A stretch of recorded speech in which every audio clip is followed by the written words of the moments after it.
Behavioral Insights is the unique combination of psychology, neuroscience, and behavioral economics to bring together a theory around the predictable patterns of human behavior. And at PwC, we use that both to inform the way that we understand our clients' problems, but also the way that we solve those problems as well.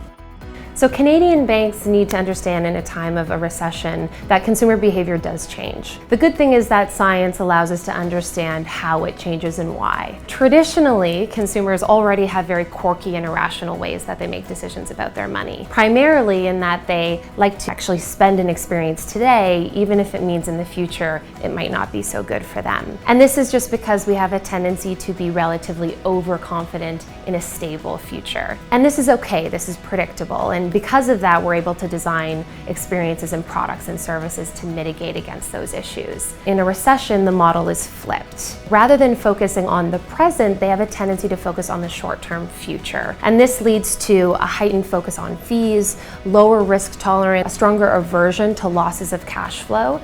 It also shifts customers that would have primarily been in an experience-driven segment to being a customer that is actually more price sensitive. There are three primary actions that Canadian banks can take. Number one, they can rethink their investment in the digital channels towards actually a more omni-channel experience. And this is because we've found that in times of uncertainty, consumers actually have a very difficult time making decisions in an online environment and require an omni-channel support system.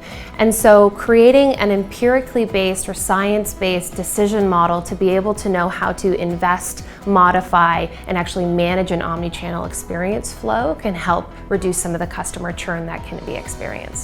Number two is that you can leverage data and analytics to segment your customers based on their likelihood to churn in a time of volatility or a recession. And so what you can do is actually identify those segments that are going to be more reactive in times of volatility so that you can create a very targeted and proactive engagement model to make sure that when they are feeling anxious and they are feeling that stress, you're able to provide them the help, the advice, and the service that they need in order to make the right decision for themselves. And number three, this means you can train your frontline staff to navigate very difficult advisory and sales conversations with consumers before the downturn actually happens.